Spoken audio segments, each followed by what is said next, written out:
ज्या चांदीच्या ताटावरून हा वादंग उठलेला आहे। विधिमंडळ राष्ट्रीय परिषदेतील त्या जेवणाची ताटं चांदीची नाही असं स्पष्टीकरण विधिमंडळातील सूत्रांनी केलं आहे।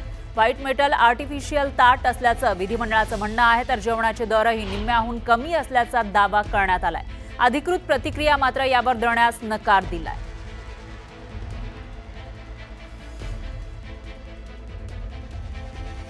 तर ही ताटं चांदीची होती आणि त्या प्रत्येक ताटाची किंमत 550 रुपयाच्या आसपास होती आणि त्यामध्ये जे जेवण देण्यात आलं आहे त्याची किंमत 4000 रुपये असल्याचा दावा केला जात होता। त्यावरून विरोधकांनी टीकाही केलेली होती। मात्र विधिमंडळातील सूत्रांनी जे स्पष्टीकरण दिलं आहे त्यानुसार ही ताटं चांदीची नव्हती, तर एका मेटलची होती असं स्पष्टीकरण देण्यात आलं आहे। पण ऑफिशियली त्यांनी कोणत्याही प्रकारचं स्पष्टीकरण दिलेलं नाहीये।